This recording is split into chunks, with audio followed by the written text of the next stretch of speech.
2024 চনৰ 8 জুলাই তাৰিখে আমি মধুপুৰলৈ ৰাওনা হ'লোঁ ট্ৰেইন যোগে। তাত গৈ পোৱাৰ পাছতে আমি শংকৰদেৱৰ প্ৰতিমূৰ্তি দেখিবলৈ পালোঁ।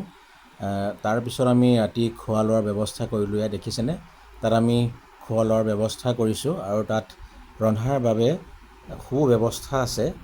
এয়া আমি সকলোৱে বহিছোঁ ইয়াতে আৰু সেইফালে আমাৰ খুৰাই বনোৱাত লাগি আছে। আমি বৰ ভোকত আছিলোঁ আৰু সেই ৰাতি পিছফালে দেখিছেনে ঘৰকেইটা, তাতে আমি আছিলোঁ। বৰ ধুনীয়া থাকিবলৈ সুব্যৱস্থা আছে আৰু ইয়াত ৰাতি সোনকালে বনাই আমি পিছদিনা ৰাতিপুৱা সোনকালে উঠিম বুলি ভাবিলোঁ।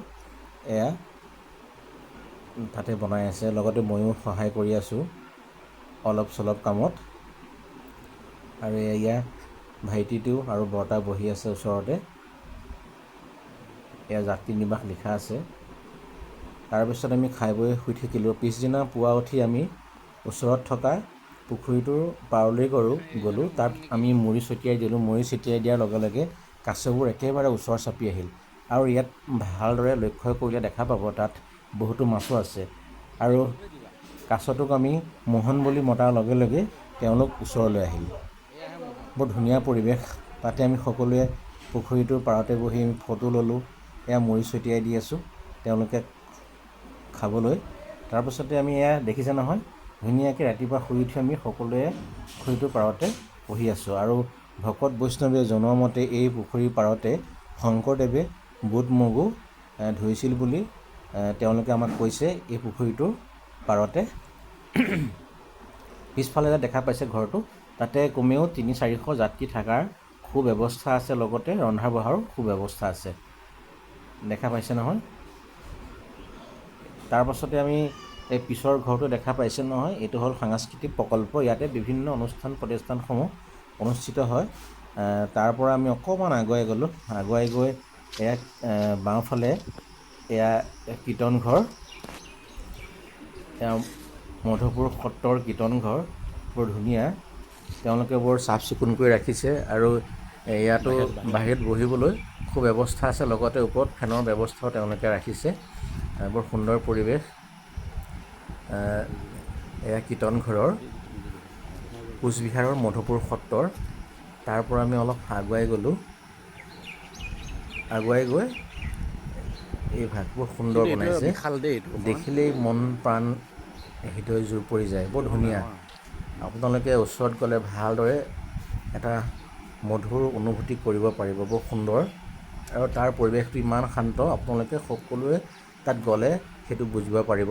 লগতে আমি ফটো উঠিলোঁ আৰু সেইদিনা সোনকালে আমি খোৱা লোৱাৰ ব্যৱস্থা কৰিলোঁ, কাৰণ সেইদিনা আমি নৰনাৰায়ণৰ ৰাজপ্ৰসাদলৈ যাম। এয়া আমি সকলোৱে একেলগে খাইছোঁ মাৰ ভাত, আলু পিটিকা আৰু জলকীয়া। এয়া বৰ্তাই ধুনীয়া হৈছে বুলি কৈছে আৰু এয়া সকলোৱে খাই আছে মাৰ ভাত আৰু আলু পিটিকা। ৰাতিপুৱা আমি 6 বজাতে ভাত বনোৱা আৰম্ভ কৰিলোঁ। ঠিক 8 বজাত আমাৰ ভাত পানী সকলোৱে খাই বৈ আমাৰ হৈ গ'ল আৰু এই বনাইছে সীমান্ত ছাৰ আৰু লগতে এয়া বাওঁফালে ডেকা ছাৰ। আজি ৰাতিপুৱাৰ খোৱা বোৱাৰ সম্পূৰ্ণ ব্যৱস্থা ডেকা ছাৰে কৰিছে। বৰ ধুনীয়া হাঁহি মাৰিছে দেই। এয়া বৰ্তাই কৈছে খুব ধুনীয়া হৈছে। এয়া আৰু ডেকা ছাৰক বনোৱাত ময়ো অলপ সহায় কৰি দিলোঁ। তাত আপোনালোকে গ'লে নিশ্চিন্তভাৱে যাব পাৰে, ধুনীয়া ব্যৱস্থা আছে। তাৰপাছতে আমি খাই লৈ সকলোৱে নৰনাৰায়ণৰ ৰাজপ্ৰসাদলৈ যাত্ৰা কৰিলোঁ। দেখিয়ে মন প্ৰাণ জোৰ পৰি গ'ল। আঁতৰৰ পৰা দেখি ইমান ধুনীয়া লাগিলে। এয়া আমি খোজকাঢ়ি গৈ আছোঁ। দেখা পাইছে নহয় আঁতৰত, এইটো ৰাজপ্ৰসাদটো। ইমান ধুনীয়া পৰিৱেশ, ইমান ধুনীয়া আপোনাৰ পৰিষ্কাৰ, মানে কি ক'ম আপোনালোকক, বহুত ধুনীয়া। তাতে আমি অলপমান সকলোৱে ফটো উঠিলোঁ ৰাজপ্ৰসাদৰ সন্মুখত। এই ৰাজপ্ৰসাদটো নৃপেন্দ্ৰ নাৰায়ণে বনাইছিল। তাৰপিছতে আমি ওচৰতে থকা এই মন্দিৰ ভাগলৈ গ'লোঁ। তাৰ পৰা ঘূৰি আহি আমি সন্ধিয়া আমাৰ ইয়াত নাম প্ৰসংগ হৈছে, তাক আমাক মাতিলে, তালৈ আমি গ'লোঁ। তাৰপিছত ৰাতিপুৱা সোনকালে শুই উঠি এয়া ভকত বৈষ্ণৱে এয়া ফুল ছিঙিছে, তাৰো দৃশ্য এটা মই সংগ্ৰহ কৰি ৰাখি থ'লোঁ, কাৰণ সেইদিনা আমি ঘৰলৈ উভতি আহিম। সেইবাবে আমি সোনকালে উঠিলোঁ। উঠি দেখোঁ ভকতে কাৰণে ফুল ছিঙি আছে। তাৰপিছত আমি সকলোৱে কীৰ্তন ঘৰৰ সন্মুখত একপি স্মৃতিৰ কাৰণে ফটো উঠিলোঁ। তাৰপাছতে আমি তাত থকা বৃন্দাবনী বস্ত্ৰভাগ চাবলৈ আগবাঢ়িলোঁ। এয়া দেখিছেনে, তাতে আমি সকলোৱে ফটো উঠিলোঁ আৰু তাতে আমি তাৰ পৰা আমি অতি সোনকালে গুচি আহিলোঁ।